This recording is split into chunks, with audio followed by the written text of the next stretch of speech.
مادے کی قسمیں۔ مادے کی 3 قسمیں ہیں: ٹھوس، مائع، گیس۔ ٹھوس کا مطلب ہے ٹھوس، جیسے ٹھوس دلائل، ٹھوس اقدامات، ٹھوس نتائج وغیرہ۔ ٹھوس دلائل ایسے دعووں کے لیے لائے جاتے ہیں جو خود کمزور ہوں۔ سب سے ٹھوس دلیل اب تک لاٹھی ہی ثابت ہوئی ہے، بھینسوں کے لیے بھی، انسانوں کے لیے بھی۔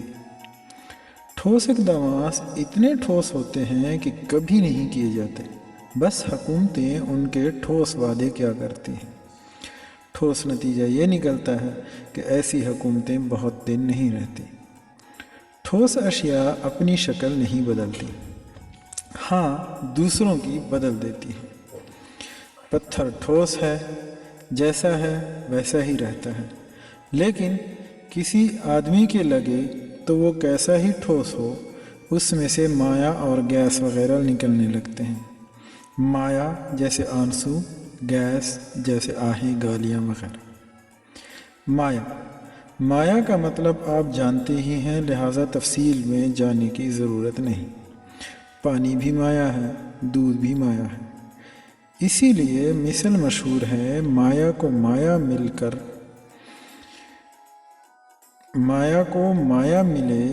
کر کر لمبے ہاتھ۔ بس بعض اوقات مائع کو مائع میں ملانے کا نتیجہ بڑا ٹھوس نکلتا ہے۔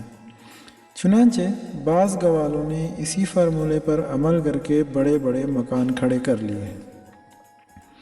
یہ قول بھی دودھ والوں ہی پر صادق آتا ہے: مائع تیرے 3 نام، پرسا پرسو پرسرام۔ بعض اوقات ٹھوس کو ٹھوس سے ٹکرا کر بھی مائع حاصل کرتے ہیں۔ مثلا بھینس کو ڈنڈے ٹکرایا جائے تو مائع دیتی ہے، ورنہ نہیں دیتی۔ مائع کو سیال بھی کہتے ہیں، جیسے آتش سیال، ہیر سیال وغیرہ۔ گیس کا مطلب بھی ہمارے عزیز طالب علموں سے مخفی نہ ہوگا۔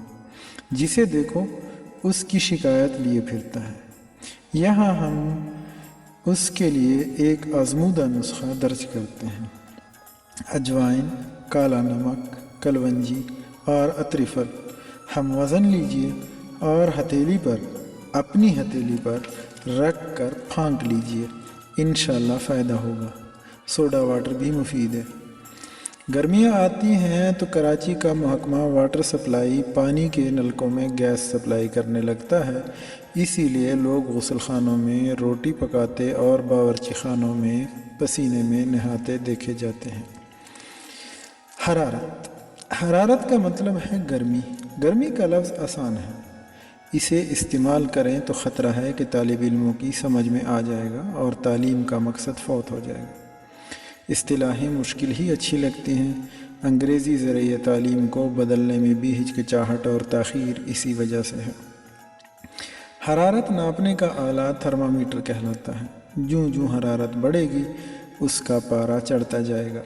آدمی بھی اسی اصول پر کام کرتا ہے۔ پیسے والے غریبوں کے مطالبات سنتے ہیں، گرمی کھاتے ہیں اور ان کا پارہ چڑھ جاتا ہے۔ حرارت سے چیزیں پھیلتی ہیں۔ اس کی بہت سی مثالیں ہیں۔ ایک آپ بھی جانتے ہوں گے کہ جب تک کسی کی مٹھی گرم نہ کی جائے کام نہیں کرتا۔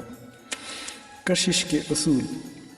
کشش کئی طرح کی ہوتی ہے: پیسے کی کشش، کرسی کی کشش، جنسی کشش وغیرہ۔ دنیا کے سارے کاروبار اور قوم کی بے لوث خدمتیں پہلے 2 کششوں کے باعث ہیں۔ تیسری کشش آج کل ناولوں اور فلموں میں پڑتی ہے۔ اسے ڈالنے کے بعد ان چیزوں میں اور کچھ کہانی اور پلاٹ تک ڈالنے کی ضرورت نہیں رہتی۔ کشش ثقل، یہ نیوٹن نے دریافت کی تھی، غالباً اس سے پہلے نہیں ہوتی تھی۔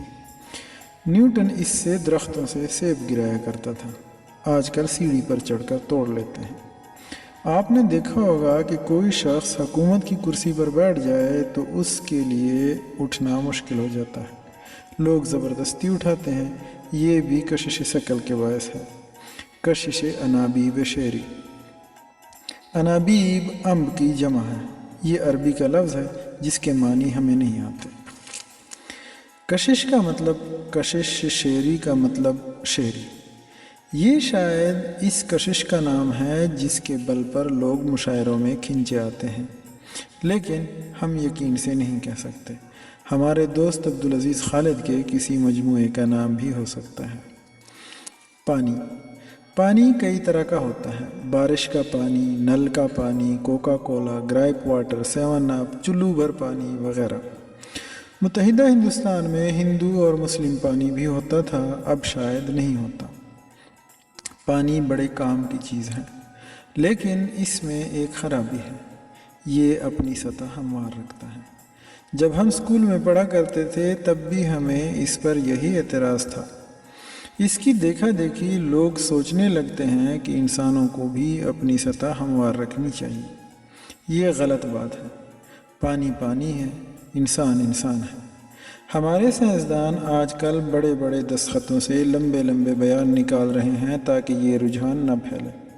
انہیں چاہیے کہ پانی کو سمجھائیں کہ میاں تو بھی اپنی سطح اونچی نیچی رکھا کر، اونچ نیچ میں بڑے فائدے ہیں، سطح ہموار رکھنے سے کیا حاصل، کچھ عاقبت کی بھی فکر ہے تجھے؟ کراچی میں کبھی کبھی اتنی بارش ہو جاتی ہے کہ سارا شہر پانی پانی ہو جاتا ہے، سوائے کارپوریشن اور انتظامیہ کے۔ کبھی کبھی بارش کی بجائے قلندر کی بات سے بھی ایسا ہو جاتا ہے۔ روشنی۔ روشنی بڑی اچھی چیز ہے، سوائے روشنی تباہ کے جو بلا بھی ہو جاتی ہے۔ روشنی پیدا کرنے کے کئی ذرائع ہیں، موم بتی، بلب، لالٹین، سورج وغیرہ۔ سورج روشنی تو خوب دیتا ہے، لیکن دن میں اس کا نکلنا بے فائدہ ہے۔ دن میں تو ویسے بھی روشنی ہوتی ہے، رات کو نکلا کرتا تو اچھا ہوتا۔ روشنی کا ایک مصرف یہ ہے کہ اس پر پروانے آتے ہیں اور پروانہ وار نثار ہوتے ہیں۔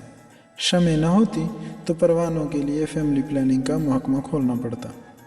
روشنی کی رفتار 1,86,000 میل فی سیکنڈ ہے۔ اندھیرے کی رفتار کبھی ناپی نہیں گئی، اس سے کچھ زیادہ سمجھیے۔ اندھیرے کو ظلمات بھی کہتے ہیں۔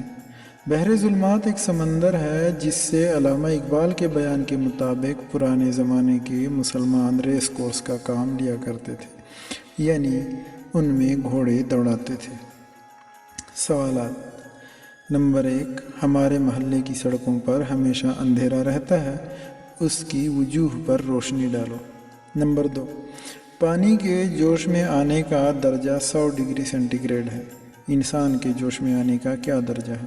حضرت جوش ملیح آبادی کا درجہ حرارت بھی بتاؤ۔ سوال نمبر 3، وہ کشش کون سی ہوتی ہے جس سے سرکاریں کچے دھاگے میں بندھی آتی ہیں؟